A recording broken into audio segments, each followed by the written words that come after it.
Billionaire caught his new wife, beating his disabled son, but the maid risked everything to save him. Hi, my beautiful family. Let's begin with a prayer wrapped in love, for me and for you. Dear God, please cover me with your healing hands. Guide every step of my treatment, calm my spirit and restore my strength. And Lord, bless my entire YouTube family, every heart that supports me. Protect them, provide for them, and let love overflow in their lives. Amen. This is your Mr. Peter. I'm still in New York receiving treatment, but my heart is right here with you. I know not hearing my voice today may feel disappointing, and I understand. But please, my beautiful family, don't leave the story because of this message.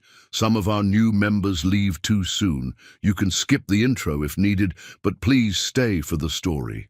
If something touches you, feel free to share in the comments. I read every word with love. While I heal, James is here to hold this space for me with care and respect. Please keep me in your prayers as I pray for you too. Now let's begin today's story with love, hope, and the bond that holds us all together.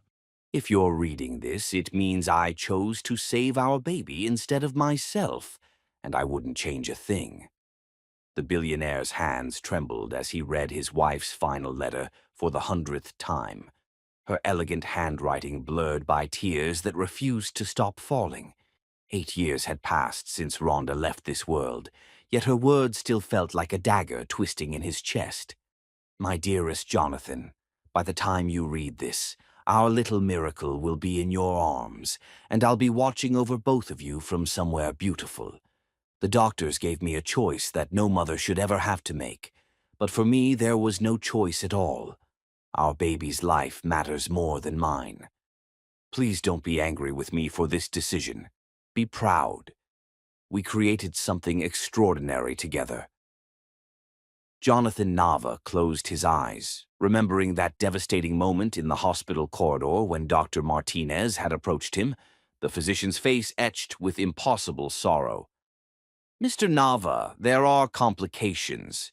The umbilical cord is wrapped around the baby's neck, and your wife's blood pressure is critically high. We can try to save one of them, but... The doctor's voice had broken. We can't save both. The decision must be made now. But Rhonda had already chosen their path. When they wheeled her into that operating room for the last time, she had grasped her husband's hand with surprising strength and whispered, "Promise me you'll love our baby enough for both of us. Promise me." Those became her final words. Now, standing in the nursery they had decorated together, walls painted the softest yellow because they wanted to be surprised, tiny clothes hanging in the closet that Rhonda had selected with such joy, the father felt the weight of that promise crushing his chest. Their son, David, sat at his adaptive desk working on homework, his 8-year-old face scrunched in concentration. The boy's legs were supported by custom braces, and his hands sometimes trembled when he gripped his pencils. But all his father could see was Rhonda's delicate nose and his own dark hair and the most brilliant mind he'd ever encountered. "I've never loved anyone the way I loved you," Rhonda's letter continued. "Remember our quiet Sunday mornings when you would make coffee and I would steal the newspaper crossword? Remember how you used to kiss my forehead when you thought I was sleeping, but I was always awake, just savoring that moment of pure love? Those were the happiest times of my life. Not the galas or the business dinners or the fancy vacations, just you and me and the promise of forever." The empire he'd built stretched across 3 states, hotels, real estate, investments worth more than most small countries. But he would trade every dollar to have one more Sunday morning with her. Just one more stolen kiss, one more sleepy smile, one more chance to tell her that she was his entire world. "Papa, can you help me with this math problem?" David's voice pulled him from his grief. The boy struggled sometimes with fine motor control, making writing challenging, But his mathematical reasoning amazed his teachers. "Of course, buddy," Jonathan replied, moving to his son's side with the careful attention he'd learned through years of adaptation. He'd mastered everything from physical therapy routines to adaptive technology, determined to give his child every advantage.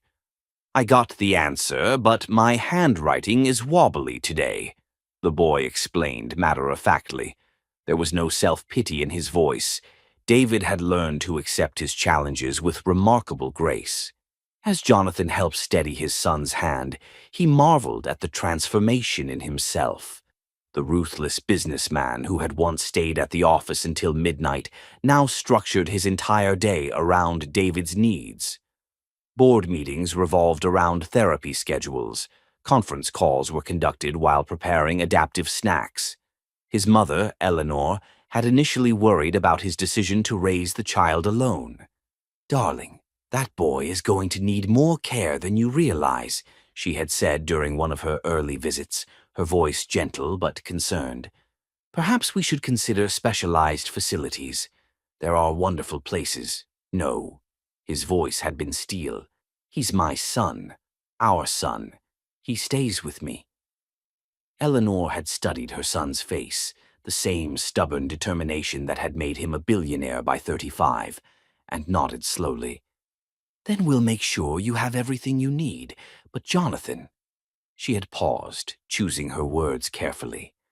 "That boy is going to need a mother's love too someday. Rhonda would want that for him." Now, as he watched his son work through complex equations with patience and determination, Jonathan wondered if his mother was right. Could he really provide everything David needed? Could any one person replace the love of two parents? "Don't blame yourself if things get difficult," Rhonda's letter seemed to whisper to his doubts. "Don't think you're failing me if you need help. I want you to find happiness again. I want you to find someone who will love our baby the way I would have. When that time comes, and you'll know when it comes, don't feel guilty. Love isn't finite. There's room in your heart for David and for someone new. Just make sure she's worthy of you both." The child finished his homework and promptly curled up against his father's chest, a nightly ritual they both treasured. Jonathan sat in the rocking chair Rhonda had insisted they buy, moving back and forth in the gentle rhythm she had practiced for hours, dreaming of lullabies she would never sing. Outside, New York City buzzed with its endless energy, but inside this room time moved differently. Here, he wasn't a billionaire or a business mogul or the man whose name appeared on magazine covers. He was simply a father who had learned to braid hair by watching YouTube tutorials, who had memorized every physical therapy exercise that might help his son gain strength, who read bedtime stories to a boy who hung on every word. "Papa," David's sleepy voice interrupted his thoughts. "Do you think Mama can see me from heaven?" The question pierced Jonathan's chest. "I think she sees everything about you, buddy. How smart you are, how brave you are, how kind you are to everyone you meet. Do you think she's proud of me, even though I can't run fast or write perfectly?" Jonathan's throat tightened. "She's proud of everything you are. You're exactly the son she dreamed of." "I will always be yours, even if I'm no longer here. Take care of our miracle baby. Love him enough for both of us. And when you're ready, when you find someone who sees David the way we do, as perfect and precious and worthy of everything, love her too. You have my blessing, my heart, my everything." The letter was signed with lipstick kisses and tear stains, and Jonathan carefully folded it back into the envelope, marked "For my love" in Rhonda's distinctive handwriting. Tomorrow he would face another day of board meetings and decisions and the weight of running an empire. But tonight, he would keep his promise. He would love his son enough for two parents, and somehow, some way, he would figure out how to be everything the boy needed. Even if it meant his own wounded spirit would never fully heal. Even if it meant learning to love again seemed impossible. even if it meant trusting someone else with the most precious thing Rhonda had left behind. He kissed his son's forehead and whispered the same promise he made every night. "I've got you, little man. Papa's got you. Always." In the quiet of that room with city lights painting gentle shadows on the walls, a billionaire learned that the greatest wealth wasn't measured in dollars. It was measured in the trust of a sleeping child and the promise to a love that would never die. But deep in his heart, he knew Eleanor was right. David needed more than one parent could provide. The question was, could he find someone worthy of his son's precious trust? Chapter 2. The Weight of a Mother's Last Wish. 2 months after David's 8th birthday party, the first one where he'd asked why he was the only child without a mother, Jonathan realized his son's innocent question was actually a plea for something more. "Papa, why don't I have a mommy like Tommy at school?" 8-year-old David asked this question while his father helped him with his evening physical therapy exercises, his small legs working diligently to build the strength that came naturally to other children. Jonathan's hands stilled on his son's leg braces for just a moment. This conversation had been inevitable, but it still hit him like a physical blow every time the boy brought it up, which was happening more frequently as he grew older and more aware of what other families looked like. "You did have a mommy, sweetheart," the father said gently, lifting David onto the parallel bars they'd installed in their home gym. "Mama loved you so much that she made sure you could come into this world safely. She's watching over you from heaven." David's dark eyes, so much like Rhonda's, studied his father's face with the wisdom that often surprised adults. "But Tommy's mommy makes him pancakes shaped like dinosaurs and braids hair and gives the best hugs. I want hugs like that too." The innocence in his son's voice nearly broke Jonathan's composure. Over the past 8 years, he had learned to braid hair. David insisted on growing it long like a rock star, mastered pancake flipping in creative shapes, and gave what he hoped were pretty spectacular hugs. But the boy was right. There was something missing, a gentleness, an intuitive understanding that Jonathan, for all his love and devotion, couldn't quite replicate. "You know what, buddy?" Jonathan said, steadying his son as he took careful steps between the bars. "Maybe someday we can find someone special who could be like a mommy to you. Would you like that?" David's face lit up with pure joy. "Really? She could live with us and everything?" "Maybe," Jonathan replied carefully, not wanting to make promises he couldn't keep. "But she would have to be very special. Someone who loves you exactly as you are." That evening, after David was asleep, Jonathan found himself in his study, staring at the framed photo of Rhonda on his desk. She was laughing in the picture, her head thrown back with complete abandon, caught in a moment of pure happiness during their honeymoon in Italy. "I don't know how to do this," he whispered to her image. "How do I find someone who will love him the way you would have?" The house felt enormous and quiet around him. Despite having a full staff during the day, he insisted on handling David's evening routine himself. Dinner together, homework help, bath time, bedtime stories. These sacred rituals had become the foundation of their life together. Jonathan had thrown himself into fatherhood with the same intensity he brought to business. He attended every doctor's appointment, every physical therapy session, every school event. He had learned about adaptive equipment and inclusive education and the latest treatments for cerebral palsy.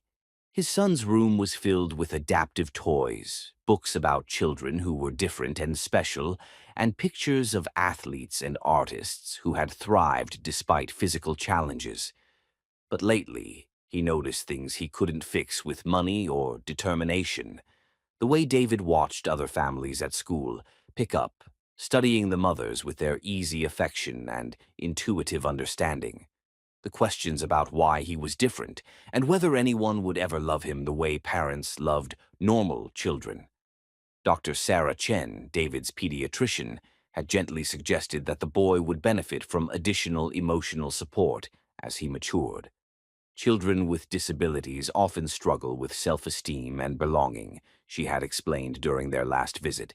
Having multiple positive adult figures in his life could be tremendously beneficial, particularly a nurturing female presence. The doorbell chimed, interrupting his thoughts. His mother's weekly visit, Eleanor Nava, still insisted on checking in on her son and grandson every Thursday evening, bearing gifts and unsolicited advice in equal measure. "Jonathan, darling," Eleanor said, entering the foyer with her usual elegant composure. At 74, she remained a formidable presence, silver hair perfectly styled, posture impeccable despite her gradual physical decline. "How's my favorite grandson?" "He's your only grandson, Mother," Jonathan replied with familiar affection. "And he's asleep. You're later than usual." Eleanor's expression grew serious as they settled in the living room. "I had a lengthy appointment with Dr. Williams today." Something in her tone made Jonathan look up sharply. "Everything all right?" "Well, that's what I wanted to discuss." Eleanor accepted the tea her son poured for her hands trembling slightly, a detail that sent alarm bells ringing in his mind. "The tests show that my heart condition is progressing. Not immediately dangerous, but we need to be realistic about the future." "What does that mean exactly?" Jonathan's voice was carefully controlled, but inside panic was rising. His mother had been his rock through Rhonda's death and David's early years. The idea of losing her, too. "It means I have perhaps 2 to 3 years before things become difficult," Eleanor said with characteristic directness. "Which brings me to something I need to say, and I need you to listen without interrupting." She set down her teacup and looked at her son with the same intensity he remembered from childhood, the look that meant serious conversation was coming, whether he wanted it or not. "You've been a remarkable father, Jonathan. Rhonda would be so proud of the man you've become, the way you've loved that boy. But David needs more than what either of us can give him." "Mother, we've discussed this. Let me finish." Eleanor's voice carried the authority of someone used to being obeyed. "I'm not talking about sending him away or hiring more staff. I'm talking about finding him a mother. A real mother who will love him as her own, who will be there for him when we're gone." Jonathan stood and walked to the window, his hands clenched. "You think I haven't thought about that? You think I don't know he needs more? But how do I find someone who won't see his disability first? Someone who won't consider him a burden or a charity case?" "By looking in the right places," Eleanor said gently. "Not among the society women who see marriage to you as a business transaction. Look for someone with substance. Someone who works with children, perhaps. Someone who already understands that love isn't about perfection." "And what if I can't love her?" The question came out raw and honest. "What if my heart died with Rhonda?" Eleanor was quiet for a long moment, considering her words carefully. "Love isn't always the grand passion you had with Rhonda, darling. Sometimes it's the quiet partnership, the shared commitment to something bigger than yourself. David deserves a mother who will fight for him, protect him, cherish him. You deserve a partner who can share the load. I don't want to marry someone just for David's sake. That's not fair to anyone involved. Then find someone you can respect, someone you can genuinely care for. Love can grow from respect and shared purpose." Eleanor stood, her movement careful but determined. "I'm not asking you to replace Rhonda. I'm asking you to give David what every child deserves: a complete family." That night, after Eleanor left, Jonathan checked on his son one more time. The boy was sprawled across his bed, covers kicked off, one arm wrapped around the stuffed triceratops Rhonda had bought before David was born. In sleep, he looked so peaceful, so perfect, that it was easy to forget about the challenges he faced every day. "What do you think, buddy?" Jonathan whispered, adjusting the covers. "Should we try to find you a mommy?" As if sensing his father's presence, David smiled in his sleep and mumbled something that sounded like, "Love you, Papa." The father's chest clenched with overwhelming protective love. He would move mountains for this child, would face any challenge, make any sacrifice. If David needed a mother, then Jonathan would find him the most loving, devoted, worthy woman in the world, even if it meant opening his wounded spirit to the possibility of pain again, even if it meant trusting someone else with the most precious thing in his universe, even if it meant admitting that love could take different forms, that maybe, just maybe, he could learn to love again in a new way. Standing in his son's doorway, billionaire Jonathan Nava made a decision that would change all their lives forever. Tomorrow he would begin the search for David's mother. He just prayed he would recognize her when he found her. Chapter 3. The Perfect Deception. Rita Castellanos had perfected the art of becoming exactly what broken men needed. She'd had 3 years of practice watching Jonathan Nava's wounds, and she knew precisely which scars to touch to make him believe she could heal them. "Mr. Nava, your 2 o'clock appointment has arrived," Rita announced from the doorway of Jonathan's corner office, her voice carrying that practiced blend of competence and warmth that had taken her months to perfect. She lingered in the doorframe longer than necessary, letting the afternoon light catch the auburn highlights she'd carefully had added to match the shade of hair in the photo of his dead wife that sat on his desk. The navy dress was calculated too, conservative enough for the office, but cut to suggest the curves hidden beneath professional fabric. 3 years of studying this man, 3 years of learning his rhythms, his needs, his unguarded moments of grief. 3 years of becoming indispensable while hiding the truth that sometimes, late at night in her empty apartment, she stared at the photo of another child, a boy with dark hair and twisted limbs who would never grow up to need a mother's love. "Thank you, Rita." Jonathan looked up from his contracts, and for the first time since she'd started working for him, she caught something different in his gaze. Not just professional appreciation, but actual awareness of her as a woman. Finally. "Could you please reschedule the 4 o'clock? David has a doctor's appointment, and I promised I'd be there." The familiar stab of pain hit her chest at the mention of his son's medical needs. David, 8 years old, cerebral palsy, the same age Miguel would have been if the accident hadn't. "Of course," Rita replied smoothly, pushing down the memory before it could surface completely. "I've already taken the liberty of moving Mr. Henderson to tomorrow morning and arranged for tickets to his daughter's recital as an apology. I know David's health always comes first." Jonathan's eyes widened slightly with surprise and something that looked like gratitude. Rita had spent months researching Henderson's family, banking personal details for exactly this moment. "That's incredibly thoughtful, Rita. David's appointments can be complicated to reschedule. Any child with special needs deserves accommodating care," Rita said, and for a moment the practiced warmth in her voice was genuine. She did understand. She understood too well what it meant to sit in medical waiting rooms, to fight insurance companies, to watch a small body struggle against limitations it didn't choose. The difference was that her child hadn't survived long enough to need accommodations. "Rita," Jonathan said as she prepared to leave, his voice carrying an unfamiliar hesitation, "would you mind staying after the meeting today? I'd like to discuss something with you." Rita's pulse quickened, not with romantic excitement, but with the cold satisfaction of a plan finally coming to fruition. "Certainly, Mr. Nava." The afternoon meeting dragged endlessly. Japanese investors discussing hotel acquisitions, profit margins, and market penetration strategies that should have commanded Jonathan's attention. But Rita noticed his distraction, the way his eyes occasionally drifted to her as she took notes with practiced efficiency. She had positioned herself perfectly in the conference room, close enough to assist, angled so the late sunlight caught the gold highlights that echoed his dead wife's coloring.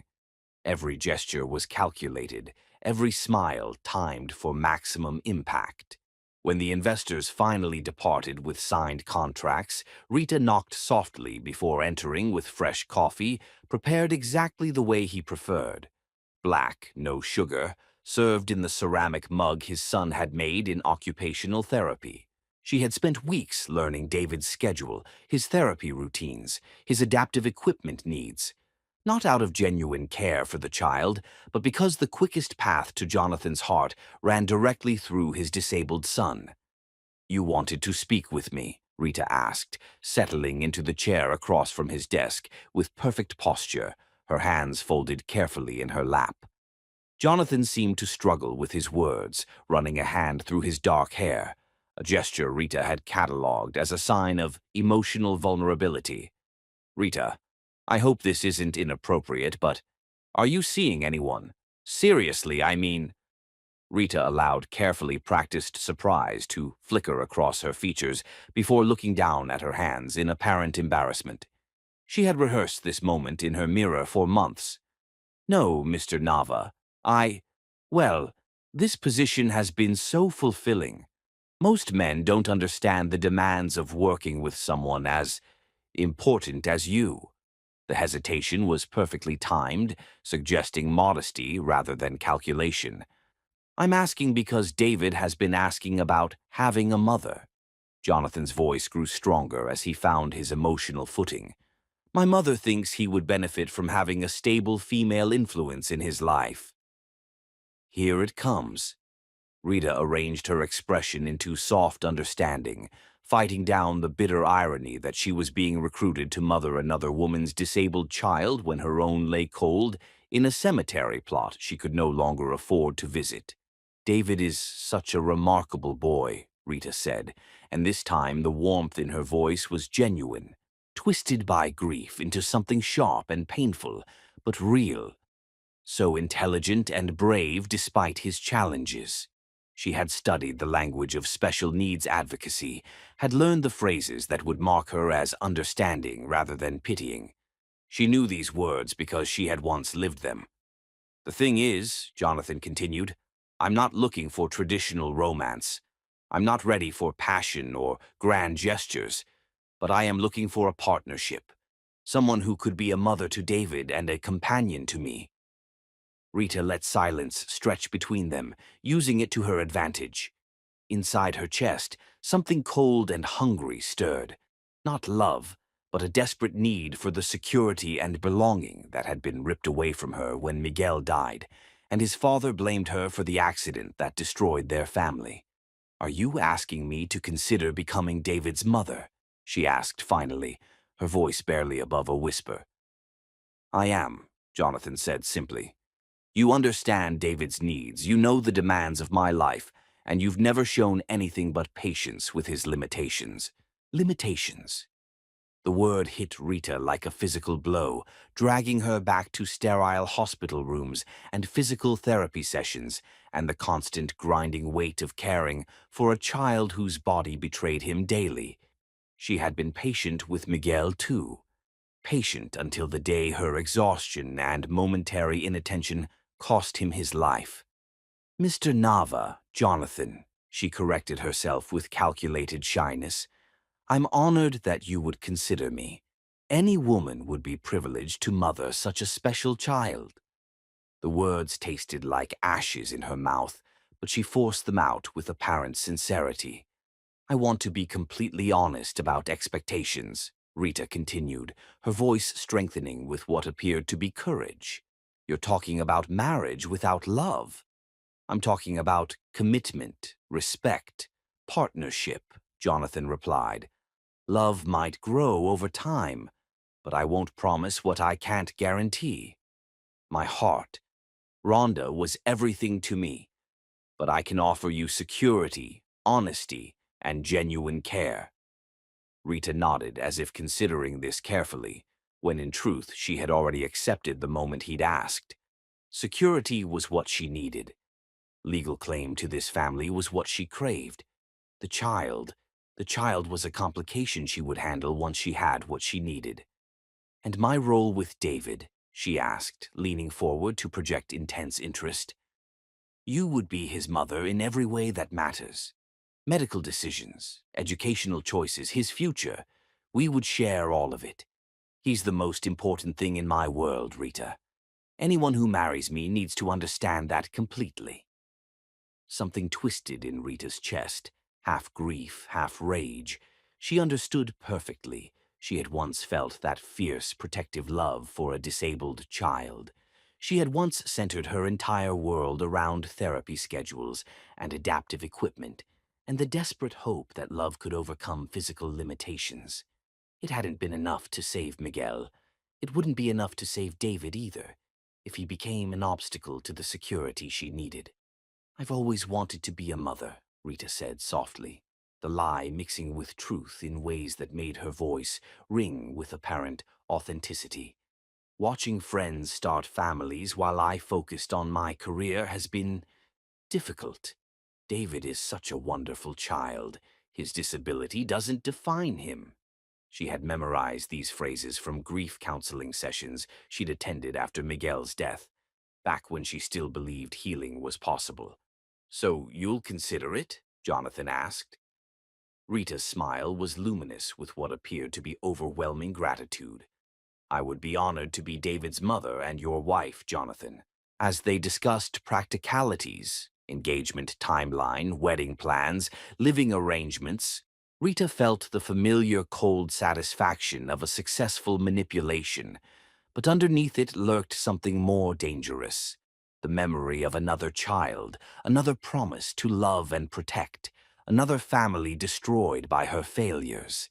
This time would be different. This time she would prioritize her own survival over a disabled child's needs. This time she wouldn't let misplaced maternal instincts destroy her chance at security. When Jonathan suggested involving David in the wedding planning, Rita's agreement was perfectly enthusiastic. I want him to feel like this is his celebration too. That evening, as Jonathan introduced her to his son, Rita looked into David's trusting dark eyes, so much like Miguel's had been, and felt something crack inside her chest. "Are you really going to be my mommy?" David asked with 8-year-old directness. "If you'd like me to be," Rita replied, her voice warm with what Jonathan heard as love, but was actually grief reshaping itself into something harder and more dangerous. David threw his arms around her neck, and for a moment Rita felt the ghost of another child's embrace. But this time she wouldn't let love make her weak. This time she would protect herself first, even if it meant failing another disabled child who needed protection, even if it meant becoming the monster she'd once feared. The performance had been perfect.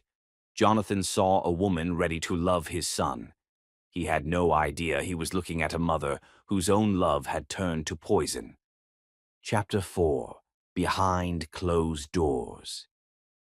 Martha Wallace had learned to read the spaces between words, the silences that spoke louder than speech, skills honed by 26 years of watching people decide whether she was worth keeping, and she recognized the exact moment Rita Castellanos made that same calculation about David.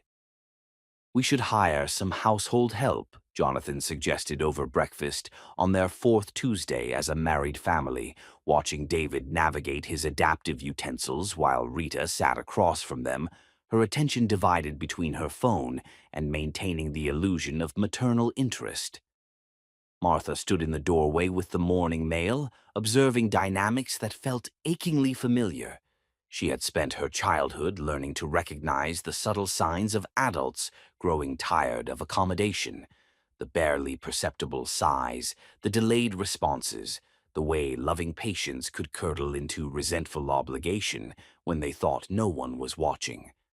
"What a thoughtful idea, darling," Rita replied with practiced brightness. "I do want to spend every possible moment bonding with David." The words were perfect, but Martha noticed what Jonathan missed. Rita's eyes never left her phone screen, her smile never reached her eyes, and her body language suggested someone performing a role rather than living it. Martha knew that performance intimately. She had watched it in the faces of 3 different foster families before she aged out of the system. Rita, after breakfast, can you help me finish my volcano project? David asked hopefully, orange juice dribbling down his chin in a way that made Rita's jaw tighten almost imperceptibly. Of course, sweetheart, Rita replied automatically, though Martha caught the micro-expression of distaste that flickered across her features before the maternal mask slipped back into place. During the interviews that followed, Martha sat quietly in her wheelchair in the corner of the living room, studying each candidate with the analytical skills that came from a lifetime of reading people's true intentions toward those they perceived as different. 6 candidates came and went. The woman with 20 years of experience spoke about David in clinical terms that made Martha's skin crawl. She recognized the language of professionals who saw conditions rather than children. The one with stellar references possessed a nervous energy that suggested someone uncomfortable with the realities of adaptive care. Another seemed genuinely kind, but clearly had no understanding of the psychological complexity that came with growing up different in a world designed for others. Then came Martha's turn for the interview. She had debated whether to use her wheelchair or her forearm crutches, finally settling on the chair because she wanted to gauge their reaction to visible difference immediately. No point in wasting anyone's time if they couldn't handle the reality of who she was. "Tell me about David," she said during her interview, settling into the space with the natural confidence that came from years of claiming her right to exist in rooms that weren't designed for her. What makes him laugh? What are his dreams? What keeps him awake at night? Jonathan's face lit up as he talked about his son, David's obsession with paleontology, his determination to master challenges that would intimidate most adults, his dreams of discovering new species that would change how people understood prehistoric life.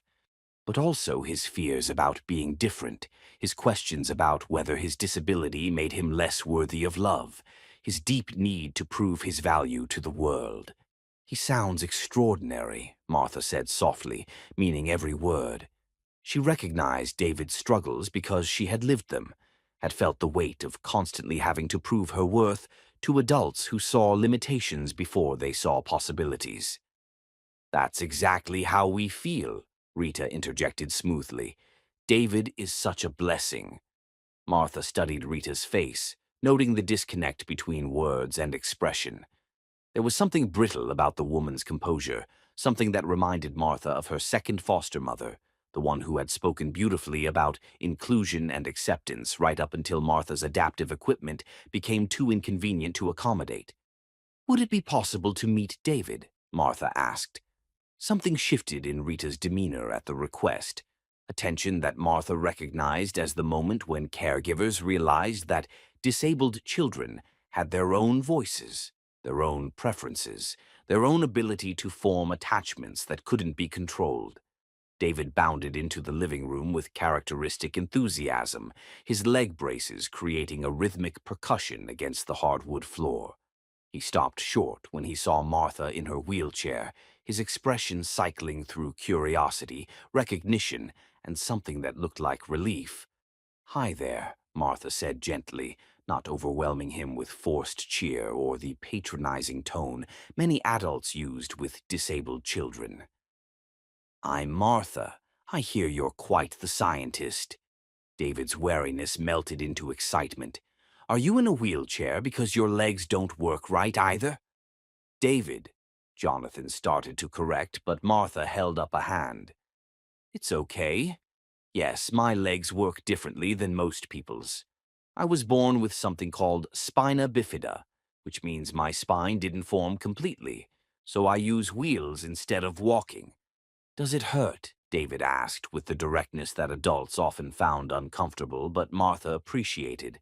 "Sometimes, but mostly it just means I have to think creatively about how to do things. Kind of like how you use your adaptive tools. We find ways that work for our bodies." David's face broke into a smile of pure understanding. "Martha gets it, Papa. She has a different body, too." For the next 20 minutes, Martha watched David come alive in ways that suggested he rarely had the opportunity to interact with another person who understood difference as a neutral fact rather than a tragedy to overcome. He showed her his adaptive equipment with pride instead of shame, explained his physical therapy exercises like scientific experiments, and asked thoughtful questions about her own accommodations with the curiosity of someone finally meeting another member of his tribe. Rita observed this interaction with what appeared to be pleased interest, but Martha caught the subtle signs of agitation, the way her fingers drummed against her leg, the slight tightening around her eyes when David's laughter grew louder, the almost imperceptible lean away from the conversation as if it made her uncomfortable. Martha recognized those signals because she had learned to watch for them in the adults who held power over her life. They meant someone was calculating cost versus benefit, measuring the inconvenience of accommodation against the social capital of appearing compassionate. "You know what I think?" Martha said after David finished explaining his latest dinosaur theory. "I think you're going to discover something amazing someday. Scientists need people who understand that there are many different ways to exist in the world." David practically glowed with validation. "Really? Even though I'm different? Especially because you're different. The best discoveries come from people who see things others miss." Jonathan's expression suggested he understood he was witnessing something significant. His son connecting with someone who saw his disability as one aspect of his identity, rather than the defining characteristic that required constant management or inspiration. "Martha," he said after David skipped back to his room, "when could you start?" "Whenever you need me, Mr. Nava." "Tomorrow," Rita interjected with practiced smoothness. "I have errands to run, and it would be wonderful to have someone here with David." That night, as Martha settled into the small apartment over the garage that came with the position, she reflected on the familiar patterns she had observed during her first day in the Nava household. Jonathan's love for his son was genuine and fierce, but it carried the protective anxiety of someone who had never experienced disability himself, and therefore couldn't distinguish between accommodating David's needs and sheltering him from the world's potential cruelty. David's hunger for connection with someone who understood his experience was palpable, the kind of recognition-seeking that Martha remembered from her own childhood, when finding another disabled person felt like discovering family. And Rita was performing a role she neither understood nor wanted, trapped by circumstances Martha couldn't yet identify, but recognized from her own experience with adults who had taken on caregiving responsibilities they resented. Martha had spent her life learning to navigate the complex emotions that disability evoked in others. The guilt, the fear, the resentment disguised as sacrifice, the way some people's kindness curdled into cruelty when they realized that accommodation was ongoing rather than temporary. She had survived by becoming indispensable, by proving her worth through perfect behavior and useful skills, by never asking for more than the minimum necessary to survive. But with David, she felt something she hadn't experienced since childhood, the fierce protectiveness that came from recognizing someone whose vulnerability mirrored her own. She would watch Rita carefully. She would document every interaction, every moment when the woman's mask slipped to reveal the calculation underneath. Because Martha had learned something crucial during her years in foster care. Adults who resented the inconvenience of disability rarely limited their cruelty to passive neglect. And David, with his trusting nature and desperate need for maternal approval, was exactly the kind of target that brought out the worst in people who saw difference as burden rather than simply another way of being human. Martha Wallace had spent 26 years learning to protect herself from people who couldn't see her worth. Now she would use those skills to protect someone else. Chapter 5. The Sweetest Shield. The first time Martha witnessed Rita's carefully controlled mask crack completely, it happened over something as innocent as David asking why his new mommy's eyes looked so sad. And in that moment, Martha saw the ghost of another child's death, haunting the woman who was supposed to protect this one. 3 weeks into her employment, Martha had learned to navigate the invisible currents of the Nava household with the same careful attention she'd once used to survive foster placements. Jonathan's genuine love for David was steady and predictable. Rita's performance of maternal devotion was precisely calibrated for his presence and conspicuously absent when he wasn't watching. But there were moments, fleeting instances, when Rita looked at David with something more complex than mere irritation, when Martha caught glimpses of raw, unprocessed grief that made her stomach clench with recognition. "Martha, can you help me reach my art supplies?" David asked one Tuesday afternoon, standing before the tall cabinet in his playroom where someone had moved his materials higher than his adaptive reaching tools could manage. Martha retrieved the supplies without comment, though she made a mental note of yet another small accommodation that had been undone. Since Rita had taken over household management, David's carefully arranged environment had been gradually modified in ways that made his independence more difficult. "What are you planning to create today?" Martha asked, settling his supplies on the accessible table. "A picture for Rita," David said with the earnest determination that broke Martha's heart daily. "She's been looking so sad lately. I want to make something that will help her remember happy things." The boy's perceptiveness never ceased to amaze her. At 8 years old, David possessed an emotional intelligence that allowed him to read the adults around him with startling accuracy, a survival skill Martha recognized from her own childhood. "That's very thoughtful of you, sweetheart. What kind of picture?" "A family with a little boy who has braces like me, but everyone is smiling because they love him exactly the way he is," David explained, his small hands already reaching for the adaptive crayons that allowed him to create despite his fine motor challenges. Martha felt something twist in her chest. David was trying to heal Rita's mysterious sadness by creating the very image of acceptance and unconditional love that every disabled child craved, but few actually experienced. As David worked with intense concentration, Martha found herself studying Rita through the kitchen doorway. The woman stood at the marble counter, ostensibly preparing lunch, but actually staring out the window with an expression of such profound loss that Martha felt her protective instincts shift into overdrive. She recognized that look.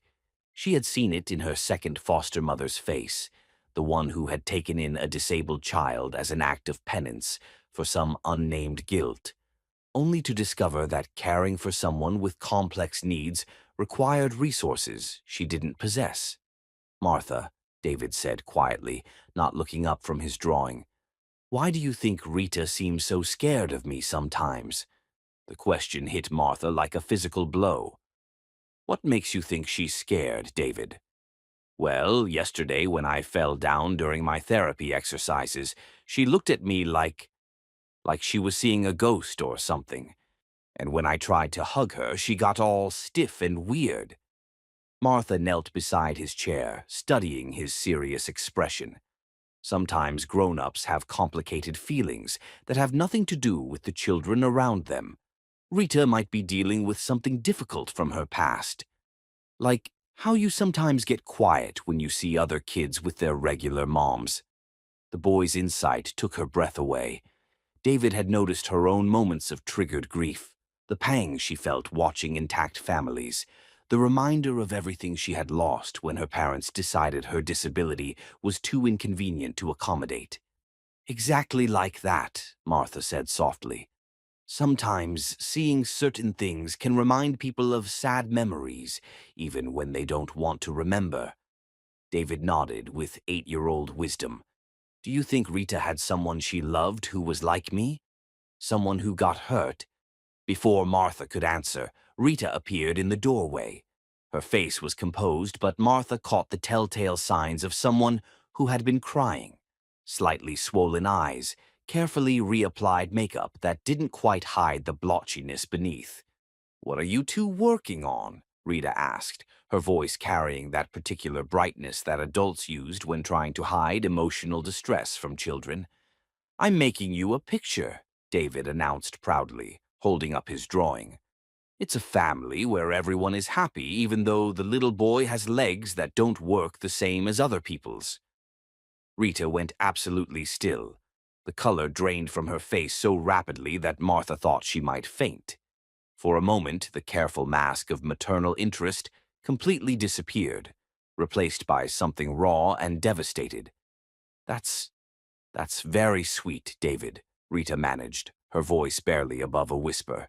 "I drew it because you looked sad, and I thought maybe if you saw that families can be happy even with kids like me, it might help."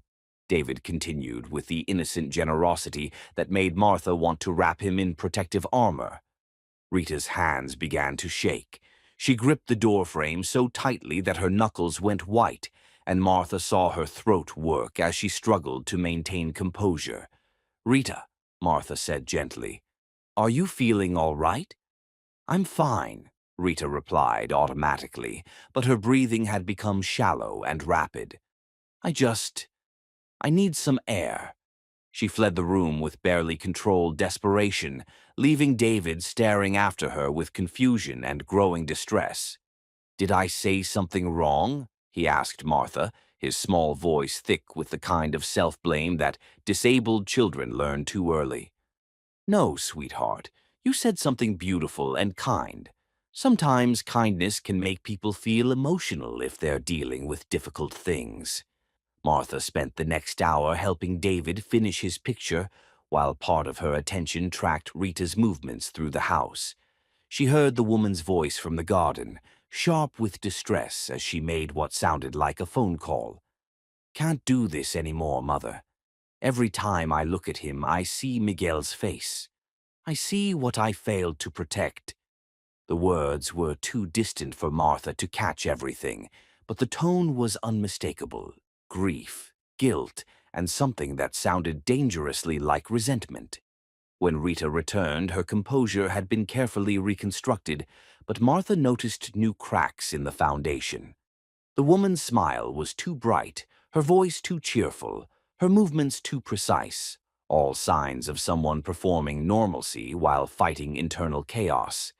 "David, sweetheart," Rita said, her tone determinedly upbeat, "I think it's time for your rest period.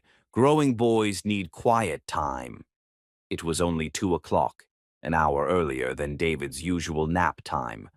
Martha recognized the strategy, removed the trigger to regain emotional control. "But I want to finish my picture for you," David protested mildly. "You can finish it later," Rita replied, and Martha caught the slight edge beneath the sweetness. "Right now, you need rest." As Martha helped David prepare for his nap, she felt the familiar weight of responsibility settling on her shoulders. She had seen this pattern before: adults whose personal trauma made them unable to provide consistent care for disabled children, who swung between overcompensation and resentment as their unhealed wounds were repeatedly triggered. "Martha," David whispered as she tucked him into bed, "I don't think Rita really wants to be my mommy. I think maybe she had a little boy like me before, and something bad happened to him." The accuracy of his intuition was both remarkable and heartbreaking. "What makes you think that?" "The way she looks at my braces sometimes, like they hurt her to see. And she knows things about taking care of kids like me that most people don't know unless they lived it." Martha felt a chill of recognition. Rita's knowledge of adaptive equipment, her familiarity with medical terminology, her automatic understanding of David's needs. It all suggested lived experience rather than learned compassion. "David," Martha said carefully, "no matter what Rita is dealing with, you are not responsible for fixing it. You are a wonderful boy who deserves love and protection exactly as you are. But what if she decides she doesn't want me? What if Papa has to choose between keeping me or keeping her?" The fear in his voice broke Martha's heart. This was the terror that haunted every disabled child who had learned too early that love could be conditional. that their needs could become too much for adults to handle. "Your papa will never choose anyone over you," Martha said fiercely. "Never, and I will make sure of that." That night, after David was asleep and Jonathan had returned from work, Martha lingered in the kitchen longer than necessary, listening to the dynamics between husband and wife. "How was David today?" Jonathan asked, his voice carrying the warm attention that never failed to make Martha's chest tighten with unexpected emotion. "Wonderful, as always," Rita replied with practiced ease. "He made me a beautiful drawing. Such a thoughtful boy." The lie came so smoothly that Martha wondered how many other moments of David's emotional generosity had been rewritten in Rita's reports to Jonathan. "He's been asking about family activities," Rita continued. "Perhaps we should plan something special for the weekend. Maybe a museum visit." Martha recognized the deflection, shifting focus from Rita's emotional state to logistics and planning.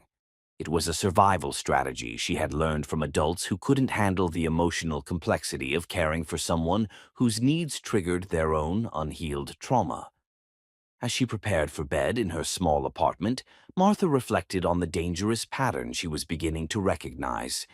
Rita wasn't just someone who was learning to love a disabled child. She was someone whose previous experience with disability had ended in tragedy and guilt. That made her infinitely more dangerous than simple inexperience or even conscious cruelty. Rita was a woman haunted by the ghost of another child, projecting her unresolved grief onto David while struggling to fulfill a role that triggered her deepest trauma. Martha had survived her own childhood by learning to recognize when adults were drowning in their own pain and therefore incapable of providing safe harbor for someone else's vulnerability. Now she would use those skills to protect David from becoming collateral damage in Rita's unfinished grief. Because Martha understood something that Jonathan couldn't. The most dangerous caregivers weren't the ones who didn't love children. They were the ones whose love had been shattered by loss, leaving behind sharp edges that could cut anyone who reminded them of what they'd failed to protect. Chapter 6. Love in the Shadows. Jonathan Nava had built an empire by believing that every problem had a price point for its solution, until the morning he found Martha teaching David that some of life's most important lessons couldn't be bought, and realized he was falling in love with someone who saw value in ways his money never could. The phone call from his Jakarta construction site had come at dawn, disrupting what should have been a peaceful Saturday morning with David. 47 workers trapped in a collapsed section of his luxury hotel project, 7 confirmed dead. The local foreman's voice carried across continents with devastating clarity. "Mr. Nava, the safety inspections you approved, they weren't sufficient for the soil conditions here." Jonathan had hung up and immediately begun calculating settlement costs, legal fees, media management, stock impact.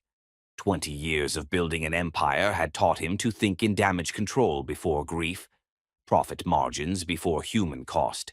But as he sat in his study, surrounded by financial reports that reduced human lives to liability figures, he heard something through his window that stopped his calculations cold. Martha's voice, gentle and patient, drifting from the garden where she was helping David with his weekend physical therapy routine. "Feel how your muscles work together when you push against the resistance," she was saying. "Your body is finding its own perfect way to be strong." Jonathan moved to the window, watching Martha guide his son through exercises that built both physical strength and emotional confidence. She wore simple jeans and a cotton shirt, her hair pulled back in a casual ponytail, but there was something luminous about her complete attention to David's needs. "Martha," David said thoughtfully, pausing in his routine, "do you think some people are worth more than other people?" The question hit Jonathan like a physical blow. His son was asking the very question that Jonathan's business practices forced him to answer daily. Whose lives mattered enough to invest in their safety, whose needs justified expense versus profit. "What makes you ask that, sweetheart?" Martha replied, settling cross-legged on the grass beside David's adaptive exercise mat. "Well, Papa's hotels are really fancy and expensive, so the people who stay in them must be important. But what about the people who clean them or build them? Are they important too?" Jonathan felt heat rise in his face. Had David overheard his business calls? Had the boy somehow intuited the moral complexity of his father's empire? "That's a very wise question," Martha said seriously. "What do you think?" "I think everyone should be important," David said with 8-year-old certainty. "Because I know what it feels like when people think you're not worth as much because you're different. And it hurts." Martha was quiet for a long moment, and Jonathan saw her blink back tears. "You're absolutely right. Every person has the same value, no matter what they look like, or how much money they have, or whether their bodies work the same way as other people's. Even people like me. Especially people like you," Martha said fiercely. "You see things that others miss. You ask important questions. You have a kind heart and a brilliant mind. The world needs people exactly like you." Jonathan watched his son's face light up with the kind of validation that money couldn't buy, the affirmation that his worth came from who he was, not what he could do or how well he fit society's expectations. "Martha," David said, reaching for her hand, "I'm glad Papa found you. You make me feel like I matter." "You do matter," Martha replied, her voice thick with emotion. "More than you'll ever know." Something cracked open in Jonathan's chest as he witnessed this exchange. Martha wasn't just caring for David's physical needs, she was nurturing his soul, teaching him that value came from character rather than ability, from kindness rather than achievement. When was the last time Jonathan had measured his own worth by those standards? When had he stopped seeing people as individuals and started seeing them as assets, liabilities, resources to be managed? His phone buzzed with another update from Jakarta. The death toll had risen to 12. The families were demanding answers. His legal team was already crafting statements that would minimize corporate responsibility while appearing appropriately sympathetic. But sitting in his study, watching Martha help his disabled son understand his inherent worth, Jonathan felt the carefully constructed walls of his business philosophy beginning to crumble. An hour later, Martha knocked on his study door, carrying a tray with coffee and the sandwich David had insisted she bring to his father. "He was worried that you seemed upset this morning," she explained, setting the tray on his desk. "He wanted to make sure you knew someone was thinking about you." Jonathan looked at the slightly lopsided sandwich, David's careful handiwork accommodating his fine motor challenges, and felt emotion tighten his throat. He made this himself. He insisted, said that sometimes when people are worried about big problems, small kindnesses help remind them what really matters. The simple wisdom of his 8-year-old son, delivered through Martha's gentle understanding, hit Jonathan harder than any board meeting or financial report ever could. "Martha," he said suddenly, "may I ask you something personal?" She settled into the chair across from his desk, her expression open but cautious. "Of course. You seem to understand David's emotional needs in ways that go beyond training or experience. How do you know exactly what he needs to hear?" Martha was quiet for a long moment, her fingers tracing patterns on the arm of her chair. "Because I was him once, a disabled child trying to figure out whether I was worth keeping, whether my needs were too much for the adults around me to handle." The simple honesty of her answer stunned him. Jonathan had known about Martha's spina bifida, had seen her adaptive equipment and mobility aids, but he hadn't fully grasped the emotional journey that came with growing up different in a world designed for others. "What happened to your family?" he asked gently. "They couldn't handle having a disabled child," Martha said simply.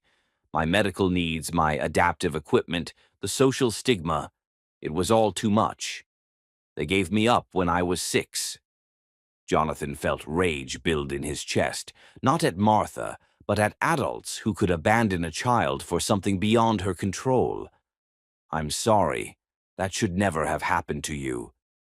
"It taught me things," Martha replied with quiet strength. "It taught me to recognize when people see difference as burden versus when they see it as just another way of being human. It taught me to value myself based on my character rather than other people's comfort with my disability." "Is that why you're so good with David? Because you understand his experience?" "I understand the questions he's asking himself," Martha said.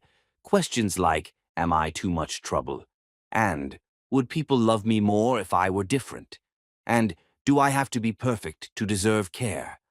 I can help him find different answers than the ones I found.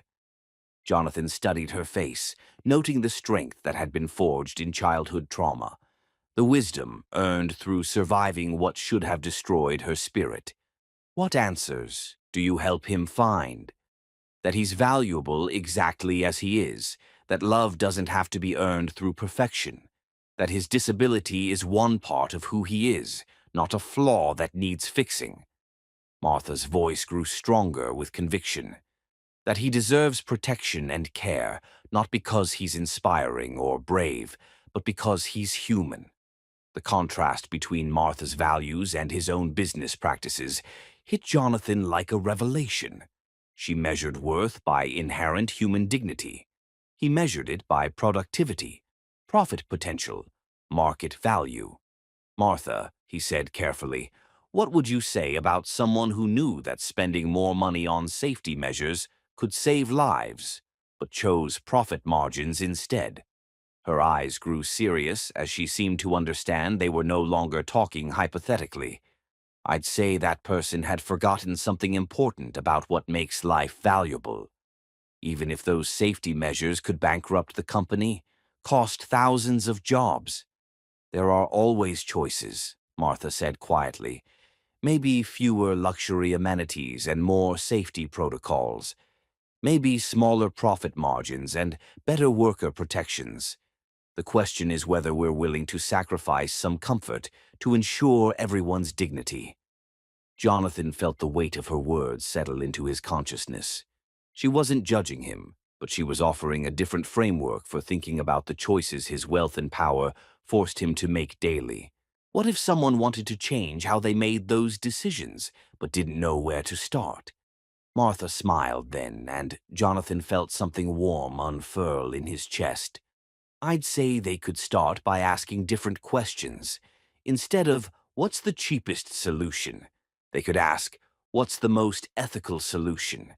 Instead of, 'How do we minimize cost?' they could ask, 'How do we honor everyone's value?' Even if it means smaller profits. Even then. Because at the end of the day, how we treat the most vulnerable people says more about who we are than how much money we accumulate." Jonathan looked at this remarkable woman, someone who had survived abandonment and discrimination, who had turned her pain into wisdom and her experience into compassion, and realized he was seeing a completely different way of existing in the world. "Martha," he said, his voice oddly thick, "I think you're teaching me something important about what really matters." "David's teaching you," she corrected gently. "I'm just helping translate his questions into ones that adults can understand." That afternoon, Jonathan made a phone call to Jakarta that would cost his company millions, but ensure proper safety protocols for all future construction. He established a victims fund that went beyond legal requirements. He initiated a company-wide review of worker protections that prioritized human dignity over profit margins. And that evening, as he watched Martha help David with his homework, laughing together over some shared joke that excluded no one, Jonathan understood that he was falling in love. Not with someone who would enhance his image or expand his network or fit seamlessly into his established life, but with someone who was teaching him to be a better man, one conversation at a time, someone who saw value where he had been blind to it, someone who loved his son not despite his disability, but as a complete, worthwhile human being who deserved protection and joy, someone who was showing him that the most important wealth couldn't be counted in dollars. Chapter 7. When Cruelty Knows No Bounds. David Nava had inherited his mother's intuition along with her eyes, which meant he knew exactly why Rita's hands shook when she looked at his leg braces and why Martha had started sleeping with her bedroom door open, listening for sounds that shouldn't exist in houses where children were supposed to be safe. The morning Jonathan left for his Philadelphia business conference, David watched his stepmother's face cycle through emotions too complex for most 8-year-olds to decode. But David wasn't most 8-year-olds. Living with a disability had taught him to read adult faces for signs of acceptance or rejection, patience or frustration, love or the absence of it. Rita's face showed something he'd never seen before, grief so raw it looked like physical pain.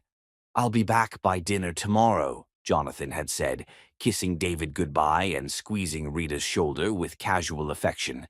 "Try not to have too much fun without me." "We'll miss you," Rita replied with her practiced smile, but David caught the way her breath hitched, as if speaking required enormous effort. After Jonathan's car disappeared down the drive, Rita stood in the foyer for several minutes, staring at nothing. David approached her carefully, the way he'd learned to approach new situations that might overwhelm adults who weren't used to accommodating his needs. "Rita, are you feeling sad?" She startled, as if she'd forgotten he existed. When she looked down at him, David saw something in her eyes that made his stomach clench with recognition. The look adults got when they were calculating whether caring for him was worth the effort required. "I'm fine, David," she said, but her voice carried an edge that hadn't been there when Papa was home. "Would you like to see the new picture I'm drawing?" David offered hopefully. "It's a family of dinosaurs, and they all have different abilities, but they work together to build their nest." Rita's face went completely white. "Not right now, David. I have things to do." She fled upstairs, leaving David standing alone in the foyer with the crushing weight of understanding that somehow his very existence was causing this woman pain. Martha found him there 20 minutes later, sitting on the bottom step with his crayons and drawing pad, trying to create something beautiful enough to fix whatever was broken in Rita's spirit. "Hey there, artist," Martha said gently, settling beside him on the stairs. "What are you working on?" "A picture to help Rita feel better," David explained, showing her his careful drawing of dinosaur families, where each member had different physical characteristics, but contributed to their community in unique ways.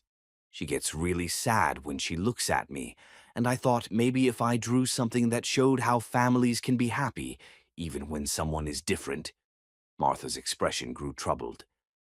"David, sweetheart, Rita's sadness isn't your responsibility to fix. Adults have complicated feelings sometimes that have nothing to do with the children around them." "But she looks at my braces the same way Mrs. Henderson looked at her son's wheelchair before she sent him to live somewhere else," David said with devastating perceptiveness. Martha's breath caught. "What do you know about Mrs. Henderson's son?" "He was in my class last year, Tommy. He had muscular dystrophy and used a wheelchair, and his mom used to smile at him the same way Rita smiles at me, like she was trying really hard to feel happy, but actually felt scared and sad." David's voice dropped to a whisper. "And then one day Tommy didn't come to school anymore, and Mrs. Peterson told us he went to live in a special place where people could take better care of him." The accuracy of David's reading of adult emotions was both remarkable and heartbreaking. Martha felt protective rage build in her chest as she realized that this brilliant child was already learning to anticipate abandonment based on subtle changes in adult behavior. "David, listen to me very carefully," Martha said, taking his small hands in hers. "Your papa will never send you away. Never. No matter what anyone else thinks or feels, you are exactly where you belong. But what if Rita tells Papa that taking care of me is too hard? What if she makes him choose between keeping me or keeping her? The question revealed the deep fear that haunted every disabled child who had learned too early that love could be conditional, that their needs might become too much for adults to handle. "That will never happen," Martha said fiercely, "and I will make sure of it." They were interrupted by the sound of Rita's heels clicking rapidly down the stairs. She appeared in the foyer carrying a large box that David recognized as containing his adaptive toys and equipment. "Rita?" David asked carefully. "What are you doing with my things?" "Cleaning and organizing," Rita replied, but her voice was tight with barely controlled emotion. "Some of this equipment is taking up too much space. We need to streamline." Martha stood slowly, her protective instincts fully activated. "Those are David's therapeutic tools. He uses them daily." "I'm perfectly capable of determining what David needs," Rita snapped, the mask of maternal warmth finally slipping completely. David watched this exchange with growing understanding. Rita wasn't organizing his equipment, she was removing it, making his environment less accommodating, creating barriers to his independence and comfort. "The parallel bars help me practice walking," David said quietly, "and the adaptive art supplies let me draw pictures. I need those things." "You need to learn that the world won't always accommodate your limitations," Rita replied, her voice growing sharper. "Coddling you with specialized equipment won't prepare you for real life." Martha stepped between Rita and the box of equipment. "David's accommodations aren't coddling. They're tools that allow him to participate fully in his own life." "Don't lecture me about special needs children," Rita snarled, and for a moment raw grief overwhelmed her careful composure. "I know more about the reality of caring for disabled children than you could possibly imagine." David studied Rita's face with the intensity he usually reserved for his scientific observations. "Rita, did you have a little boy like me before? Someone who needed special equipment and got hurt?" The question hit Rita like a physical blow. She went completely still, the box trembling in her hands. "His name was Miguel," she whispered, the words torn from somewhere deep and damaged. "He was 7. He had cerebral palsy, just like you. And I failed him." The admission hung in the air like a detonation. Martha felt understanding and horror wash over her in equal measure as Rita's behavior suddenly made devastating sense. "What happened to Miguel?" David asked with the gentle directness that made adults forget he was only 8 years old. "He fell," Rita said, her voice hollow with guilt. "I was tired, so tired from all the therapy appointments and medical equipment and constant vigilance. I looked away for 1 minute, just 1 minute to rest my eyes, and he tried to transfer from his wheelchair to his bed by himself, and he fell and he hit his head and—" She couldn't finish the sentence, but she didn't need to. David understood with startling clarity why Rita's hands shook when she looked at his adaptive equipment, why his questions about family triggered such devastating grief. "I'm sorry Miguel got hurt," David said softly, "but I'm not Miguel, and Martha helps me be safe." "You could be Miguel," Rita said, her voice rising with barely controlled hysteria. "You have the same condition, the same needs, the same way of looking at people like you trust them to keep you safe. And I couldn't keep him safe. I can't keep anyone safe." Martha realized with growing alarm that Rita was having a complete psychological breakdown, projecting her unresolved trauma onto David in ways that were becoming increasingly dangerous. "Rita," Martha said carefully, "you need help processing Miguel's death. But David isn't responsible for your grief, and he doesn't deserve to be punished for surviving when Miguel didn't." "Punished?" Rita laughed, a sound devoid of humor. "I'm not punishing him, I'm preparing him. The world is going to hurt him, Martha. People are going to see his disability and decide he's too much trouble. Parents are going to give up on him when caring becomes too exhausting. I'm just teaching him the truth early. The truth, David said with startling wisdom, is that some people give up, but other people don't. Papa doesn't give up. Martha doesn't give up. Miguel's accident wasn't your fault, but taking away my things won't bring him back. Rita's face contorted with rage and grief. Don't you dare talk about Miguel. You don't know anything about what I've lost. She raised her hand as if to strike him, but David didn't cower. Instead, he stood his ground with remarkable composure and said something that would later prove to be the key to his own salvation. Martha, can you help me call Papa? I think Rita needs a doctor to help her feel better about Miguel, and I think we need Papa to come home now. The mature request, delivered with calm authority despite the threat of violence, seemed to shock Rita back to partial awareness of what she was doing. Martha moved swiftly to place herself between Rita and David, while mentally calculating how quickly she could get him to safety if Rita's breakdown escalated further. You're right, David, Martha said firmly. Let's call your papa right now. As David reached for the phone with steady hands, Martha realized that this brave, intelligent boy was not just surviving Rita's psychological assault, he was actively participating in his own rescue. But she also understood that they were running out of time before Rita's guilt and grief drove her to do something irreversibly damaging to the child who reminded her daily of her greatest failure. Chapter 8. The Breaking Point.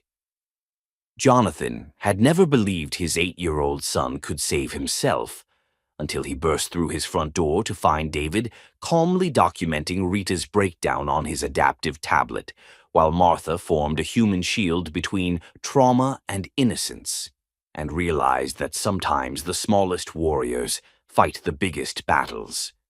Jonathan's phone had been buzzing insistently during his Philadelphia meeting, but protocol demanded silence during contract negotiations worth $40 million. When he finally checked his messages during a break, David's careful voice nearly brought him to his knees. Papa, this is David. I used Martha's phone to call you because Rita is very upset about her little boy Miguel who died, and she's saying things that make me think she might hurt me because I remind her of him. Martha is keeping me safe, but I think you should come home now. I love you. Please don't be scared. I'm being very smart about this. The mature composure in his son's voice, the way David had analyzed the situation and taken protective action, filled Jonathan with equal parts terror and fierce pride. He abandoned the meeting immediately, racing toward New York with his heart hammering against his ribs. Now, as he pulled into his driveway 90 minutes ahead of schedule, the house looked deceptively peaceful in the afternoon sunlight. But Jonathan had learned to read the subtle signs of distress in his son's environment, and something felt wrong. The front door was locked, unusual during daytime hours when staff were present. David's adaptive bicycle was lying on its side in the driveway rather than properly stored. Most telling of all, he could hear voices from inside the house, Rita's rising with hysteria, Martha's firm with protective determination, and David's clear with startling authority. Won't let you take away my communication device, David was saying as Jonathan quietly entered through the side door. I need it to call for help when adults aren't making good choices. You don't need to call anyone, Rita's voice cracked with desperation. I'm your mother. I know what's best for you. You're not my mother, David replied with devastating clarity. My real mother loved me enough to die so I could live. You're Miguel's mother, and you're sad he died, but I'm not Miguel. Jonathan moved silently through his house, following the sound of his son's voice toward what appeared to be a standoff in the living room. Through the doorway, he could see David seated in his wheelchair near the window. Positioned, Jonathan realized, so he could be seen from outside if anyone came looking for him. Martha stood between David and Rita, her posture protective but not aggressive. In her hands was David's adaptive tablet, which she appeared to be using to record the confrontation. Rita paced in front of them like a caged animal, her perfect composure completely shattered. Her hair was disheveled, her makeup streaked with tears, her hands shaking with barely controlled emotion. "He looks just like Miguel," Rita was saying, her voice broken with grief. "The same dark eyes, the same trust that people will protect him, the same way of asking questions that make you remember what love feels like. And I failed Miguel. I failed to keep him safe." "Rita," Martha said firmly but not unkindly, "David isn't Miguel, and your grief doesn't give you the right to frighten him." "I'm not frightening him," Rita screamed. "I'm preparing him.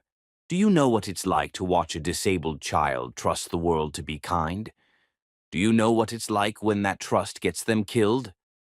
David looked up from his tablet, where Jonathan could see he was methodically documenting Rita's statements. "Rita, can you tell me exactly how Miguel died? Because I think maybe you're remembering it wrong because you're so sad." The question was delivered with the careful precision of someone trained to gather information, and Jonathan felt a surge of amazed pride at his son's courage and intelligence. Rita froze as if David had struck her. "What did you say?" "You said Miguel fell from his wheelchair and hit his head. But that doesn't usually happen unless safety straps aren't working right, or unless someone is trying to do something they shouldn't do alone." David's voice remained calm and analytical. "Did Miguel try to do something dangerous because he was upset about something?" "He was trying to reach his toy dinosaur," Rita whispered, the truth torn from her by David's relentless logic. "He'd been crying because I'd gotten angry about cleaning up his medical supplies. I told him he needed to learn to do more things independently. So he tried to transfer to his bed by himself to get his comfort toy, and the wheelchair moved, and he fell. So Miguel got hurt because he was trying to fix your feelings," David said with devastating accuracy. "And now you want to hurt me because you think that will fix your feelings about Miguel." The psychological insight from an 8-year-old left Rita completely exposed. Jonathan watched his son, this remarkable child who had survived his own physical challenges and was now surviving emotional assault, use his intelligence as both weapon and shield. "I don't want to hurt you," Rita sobbed. "I want to protect you from what I couldn't protect him from." "But you're the thing I need protection from right now," David pointed out with irrefutable logic. "You took away my adaptive equipment. You told me I was too much trouble. You made me feel like I was broken. Miguel needed protection from an accident, but I need protection from you." It was then that Rita raised her hand, not in anger, but in desperate grief, reaching toward David as if to touch the face of the child she'd lost. Martha moved instantly, placing herself between Rita's outstretched hand and David's vulnerable position. "Don't touch him." "Please," Rita begged, "just let me. He looks so much like Miguel, just for a moment." "No," Martha said firmly. "David is not your dead son. He's not responsible for your grief, and he's not going to be traumatized by your need to make him into someone else." That's when Rita's control finally snapped completely. "You don't understand. You can't understand. You weren't there when the doctors said there was nothing they could do. You didn't hold your disabled child while he died because you failed to keep him safe." She lunged forward, not to strike, but to grab, trying to pull David into an embrace that would have been more about her need than his safety. Martha caught Rita's arms, preventing contact, while David calmly continued recording and said the words that would later ensure Rita could never hurt another child. "Rita is trying to touch me even though I said no, and Martha is protecting me. Rita told me that Miguel died because she got angry, and he tried to fix her feelings. I think Rita needs help with her grief, but she shouldn't be around kids like me until she gets that help." Jonathan exploded into the room at that moment, his voice shaking the windows. "What the hell is happening here?" All three figures froze, Rita with her hands still caught in Martha's grip, Martha in protective position, and David looking up from his tablet with remarkable composure. "Papa," David said with relief but not panic. I called you because Rita is having big feelings about Miguel, and I thought you should know that she's been trying to make me into him instead of letting me be me." Jonathan stared at his son, this 8-year-old boy who had analyzed a dangerous psychological situation, taken steps to protect himself, gathered evidence and summoned help, and felt a profound shift in his understanding of David's capabilities. "Show me," Jonathan said simply. David played back several recorded segments. Rita admitting that she saw Miguel when she looked at him, her confession about the circumstances of Miguel's death, her attempt to remove his adaptive equipment, her stated belief that disabled children needed to be prepared for a cruel world through preemptive rejection. "David," Jonathan said carefully, "how long has this been going on?" "Since you left for Philadelphia. But I think Rita's been sad about Miguel since she moved in with us. I've been trying to help her feel better, but Martha explained that kids can't fix grown-up problems." Jonathan looked at Martha, who had finally released Rita's arms but remained in protective position. "Are you hurt?" "I'm fine. David handled most of this himself. He's been incredibly brave and smart." Jonathan knelt beside his son's wheelchair, studying the boy's face for signs of trauma. What he saw instead was strength, intelligence, and a composure that suggested David had never doubted that help would come. "Were you scared?" Jonathan asked gently. "A little," David admitted. "But mostly I was sad for Rita. She misses Miguel so much that she forgot I'm a different person who deserves to be safe." The mature understanding in his son's voice brought tears to Jonathan's eyes. David had faced psychological assault and responded not with fear or anger, but with compassion tempered by appropriate self-protection. "Papa," David continued, "I think Rita needs doctors to help her with her sad feelings about Miguel. But she shouldn't live with families that have kids like me anymore, because her sadness makes her want to hurt us." Jonathan looked at Rita, who had collapsed into a chair, her breakdown complete. She was no longer the manipulative woman who had deceived him into marriage, but she was also no longer safe to be around his vulnerable child. "Rita," he said quietly, "you're going to pack your things and leave, today, and you're going to get help for your grief, but you will never be alone with David again." "Jonathan, please," Rita whispered. "I didn't mean to. I just miss him so much." "I understand that you're grieving," Jonathan replied firmly, "but grief doesn't excuse putting my son in danger. David deserves protection, not punishment for surviving when Miguel didn't." As Rita was escorted from the house by security Jonathan had summoned, David rolled his wheelchair closer to his father and Martha. "Papa," he said thoughtfully, "I think I handled that pretty well for a kid with a disability, don't you?"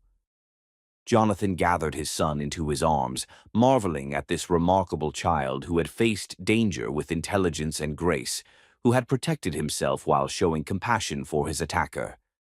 "You handled it like a hero," Jonathan said firmly, "like someone who knows exactly how valuable he is." And as Martha smiled through her tears, Jonathan realized that his son had just taught them all something profound about strength, wisdom, and the different ways that love could manifest itself in protection. Chapter 9. Shattered Illusions. 6 months after David's recorded testimony helped convict Rita of child endangerment, Dr. Sarah Mitchell looked across her office at a remarkable 8-year-old who had not only survived psychological assault, but emerged with wisdom that humbled the adults around him, and asked the question that would change everything. "Do you think you're ready to have a new mother who chooses you because she loves you, not because she's trying to fix her own sadness?" The child psychologist's office had become as familiar as their own home during the lengthy healing process. Soft lighting, adaptive toys, and Dr. Mitchell's patient presence had helped David process Rita's breakdown and his own courageous response with remarkable maturity. "I think," David said carefully, considering the question with the seriousness he brought to all important matters, that I've learned the difference between people who love kids because of what we can do for them and people who love us because of who we are. Jonathan felt his chest tighten with pride and residual grief. The legal proceedings against Rita had been emotionally exhausting, but ultimately validating. District Attorney Patricia Hoffman had built a compelling case using David's recorded evidence, Martha's corroborating testimony, and expert psychological evaluation of Rita's unprocessed trauma. Mrs. Castellanos showed clear intent to emotionally abuse a vulnerable child, DA Hoffman had stated during sentencing. While her grief over her deceased son, Miguel, is tragic and understandable, it does not excuse placing another disabled child in psychological danger. Her actions were calculated to undermine David Nava's sense of safety and self-worth. Rita had received 5 years supervised probation, mandatory grief counseling, and a permanent restraining order. Her tearful apology in court had felt genuine but insufficient, too little, too late for a child who had already learned to protect himself from her projected trauma. How do you feel about the idea of eventually having another mother figure? Dr. Mitchell continued gently. Someone who would choose to love you without trying to turn you into someone else. David's face lit up with immediate understanding. You mean Martha? But she already is my mom in every way that matters. She protects me and helps me learn things and loves me even when I have bad days with my braces. Jonathan exchanged a look with Martha, who sat quietly in the corner chair where she'd been attending David's sessions for months. Her presence had become so natural, so essential, that sometimes Jonathan forgot she had originally been hired help rather than family. David has expressed consistently that he feels secure in his relationship with Martha, Dr. Mitchell noted, consulting her extensive notes. He's also mentioned several times that he believes you and Martha care about each other in a way that goes beyond professional caregiving. Heat rose in Jonathan's cheeks. Had his growing feelings for Martha become so obvious that even his son's therapist could observe them? Is that something that would make you happy, David? Dr. Mitchell asked. If your father and Martha decided to become a family officially? It would make me the happiest kid in the whole world, David replied without hesitation. Martha understands what it's like to be different, and she never makes me feel like I need to be fixed. And Papa smiles more when she's around, and he asks her opinion about important things, which means he respects her brain as much as her kindness. The 8-year-old's emotional intelligence never ceased to amaze Jonathan. David had observed and analyzed the adult relationships around him with startling accuracy. And you feel ready for that kind of change, Dr. Mitchell pressed gently. After everything that happened with Rita? David was quiet for a moment, his expression thoughtful. Rita taught me something important, he said finally. She taught me that some people's love is really about them, not about the person they're supposed to love. But Martha's love is about me, about helping me be the best version of myself, not trying to make me into someone else. That's a very wise distinction, Doctor, Mitchell observed. What makes you sure about the difference? Because when Rita looked at me, she saw Miguel, but when Martha looks at me, she sees David. She remembers things I like, and she helps me solve problems in ways that work for my brain, and she never acts like my disability is something that makes her sad. That evening, after David was asleep, Jonathan found Martha in the kitchen preparing his school lunch for the next day, a routine she'd maintained even after her job description had evolved far beyond household management. Martha, he said, settling at the counter across from her, we need to talk. She looked up with those warm brown eyes that had become such a source of comfort over the past months. About David's session today? About us, Jonathan said simply. About what we've become to each other. Martha's hand stilled on the sandwich she was preparing. Jonathan, I love you, he said, cutting through any pretense or professional boundaries they might still be maintaining. Not because you're wonderful with David, though you are. Not because you saved him from Rita, though you did. I love you because you've taught me what real strength looks like. You've shown me that the most important protection I can offer my son isn't money or privilege. It's surrounding him with people who see his worth. Tears filled Martha's eyes. I love you too. I've loved you both for so long, but I never imagined you could see me as more than David's caregiver. How could I not? Jonathan moved around the counter, close enough to see the gold flecks in her brown eyes. You're everything I didn't know I needed. You're everything David needs. You're home, Martha. When he kissed her, it was with the certainty of someone who had found not just romantic love, but partnership in its deepest form, two people united in protecting and nurturing what mattered most. Marry me, he whispered against her lips. Yes, she breathed without hesitation, but I want to adopt David too, legally, so he never has to worry about someone taking his family away again. Already arranged, Jonathan smiled. I contacted Family Services weeks ago. They're just waiting for us to file the paperwork. The next morning, they told David over breakfast, though his reaction suggested he'd been expecting this development for months. Finally, he exclaimed, raising his adaptive fork in triumph. Can we have a wedding with dinosaur decorations?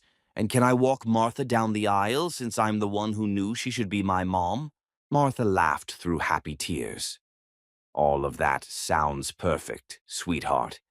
The adoption proceedings moved quickly given the circumstances. Judge Patricia Reynolds, who specialized in family court, smiled warmly as she reviewed the extensive documentation of Martha's care for David.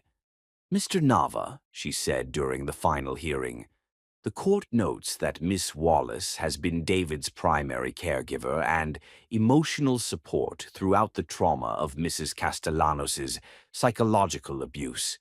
Her intervention likely prevented significant harm to your son. She saved his life, Jonathan replied simply, in every way that matters. And David, Judge Reynolds addressed him directly, do you understand what adoption means? It means Martha becomes my real mom forever and ever, with legal papers and everything, so nobody can ever take her away from me, David replied with complete confidence. That's exactly right, and Ms. Wallace, do you understand the lifelong commitment you're making? I understand that I'm gaining the greatest privilege of my life, Martha said, her voice thick with emotion. David is an extraordinary child, and I promise to love and protect him for the rest of my life. When Judge Reynolds declared the adoption final, David launched himself into Martha's arms with such enthusiasm that court observers reached for tissues. Mama, he said, testing out the word he'd been saving for this moment. My real mama. My son, Martha whispered back. My beautiful, brilliant, perfect son. Jonathan watched this exchange with overwhelming gratitude. Rita's psychological assault had nearly destroyed his son's sense of safety and worth. But Martha's fierce protection and David's own remarkable resilience had not only healed the damage, they had created something stronger and more beautiful than what existed before. Papa, David said later that evening as they planned the wedding, I know you loved my angel mama very much. Do you think she would be happy about you marrying Martha? Jonathan considered the question seriously. I think she would love Martha because Martha loves you the way she would have. Because Martha makes you feel safe and valued and cherished. Good, David said with satisfaction. Because I want all my parents to like each other. My angel mama in heaven, my papa here with me, and my new mama who chose me. As Jonathan tucked David into bed that night, his son wrapped his arms around his father's neck and whispered, Thank you for keeping me safe from Rita and for finding me the best mama in the whole world. She found us, buddy, Jonathan replied softly. Martha found us and saved us both. Standing in the doorway of David's room, watching his son sleep peacefully, Jonathan marveled at the strange journey that had brought them to this point. Rita's deception and psychological abuse could have destroyed their family.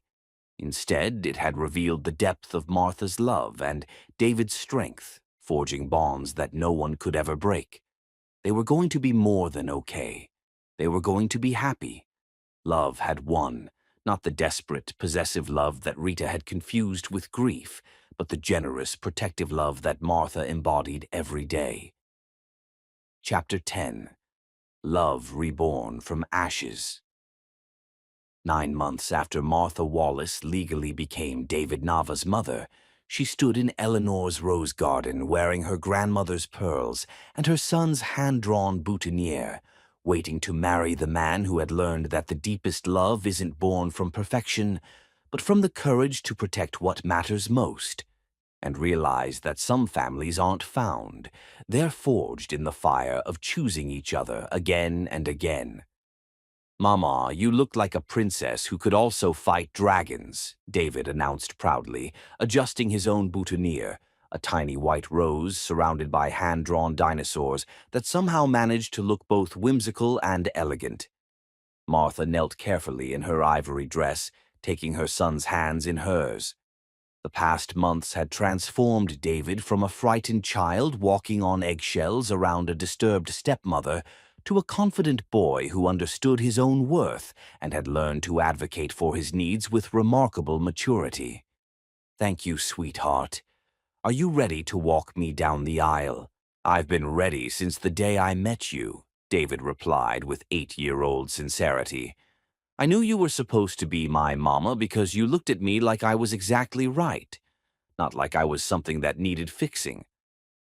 The wedding was taking place in Eleanor's garden, despite her doctor's reservations about her hosting such an event. At 76 and increasingly frail, Jonathan's mother had insisted on creating what she called a proper celebration of love earned through tribulation. "Nonsense," she had declared when Jonathan suggested moving the ceremony to a hotel. "This family has survived deception, trauma, and psychological warfare. If that doesn't deserve to be celebrated in a place filled with beauty and history, I don't know what does." The guest list was deliberately intimate, people who had witnessed their journey and understood the significance of this moment. Dr. Sarah Mitchell sat in the front row, having become not just David's therapist, but a treasured family friend. Detective Patricia Morrison was there, having followed their recovery with personal investment. Judge Patricia Reynolds, who had finalized David's adoption, attended as both legal witness and friend. But the most important presence was David himself, not just witnessing his father's wedding, but serving as the one to give Martha away, symbolizing his role in choosing his own family. "Before we go out there," Martha said gently, "I want you to know something. Your angel mama would be so proud of the boy you've become. You survived something terrible, and instead of letting it make you fearful or bitter, you let it teach you about strength and wisdom." David's expression grew thoughtful. "Do you think she knows about Rita and what happened?" "I think she knows that when you needed protection, you were smart enough to seek help. I think she knows that you used your intelligence to save yourself while still showing compassion for someone who was hurting." Martha's voice grew stronger with conviction. "I think she's proud that you chose love over fear." "And she knows you're the mama I always needed?" "I hope so. I hope she knows that loving you is the greatest privilege of my life." David threw his arms around her neck, careful not to wrinkle her dress. "I love you, Mama. Thank you for choosing me. Thank you for choosing me right back, sweetheart." The ceremony itself was perfect in its authenticity. David walked Martha down the aisle with careful pride, his leg braces creating a rhythmic sound that had become the percussion of their family's daily life. Guests murmured about how handsome he looked, how confident, how clearly loved. Jonathan waited at the altar, wearing the expression of a man who had found something he hadn't known he was searching for. Not a replacement for what he'd lost with Rhonda, but something entirely new and equally precious. "Papa," David announced when they reached the front, "here's your new wife and my forever mama." The laughter that rippled through the garden was warm and inclusive, setting the tone for a celebration of joy earned through adversity. Jonathan's vows were heartfelt. "Martha, you came into our lives as a guardian angel and became our salvation. You showed me that love isn't about finding someone who fits into your existing life. It's about building something new together. You protected my son when he needed it most, and in doing so, you taught me what real courage looks like. I promise to spend the rest of my life being worthy of the trust you've placed in both of us." Martha's vows brought tears to every eye. "Jonathan, you gave me the greatest gift imaginable, the chance to love and protect an extraordinary child who needed someone in his corner. David, my brilliant boy, you chose me to be your mama, and I choose you to be my son, today and always.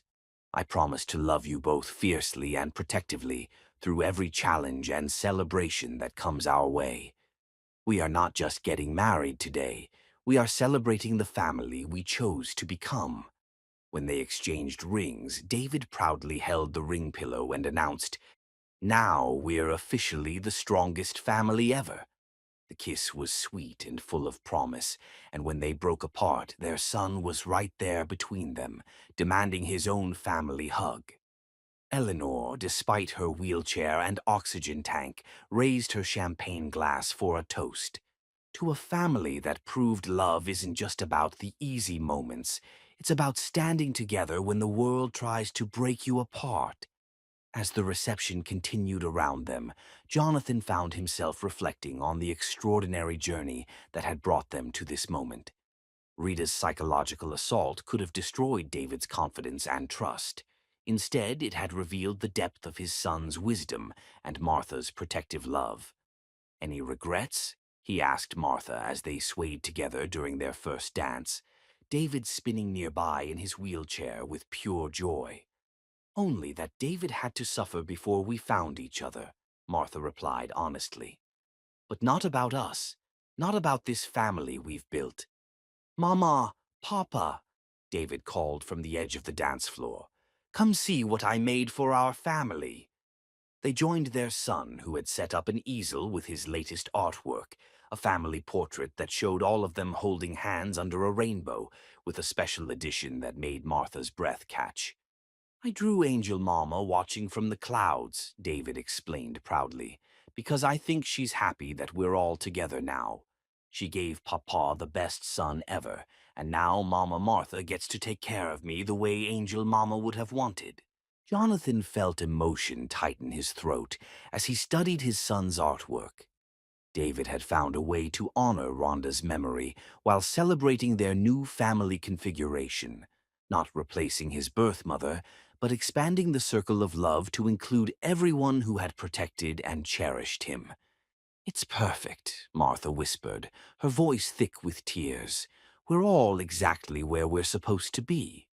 As the evening deepened and guests began to depart with stories of the most meaningful wedding they'd ever attended, the new family found themselves alone in the garden, still in their wedding clothes, but with shoes kicked off and formal jackets abandoned.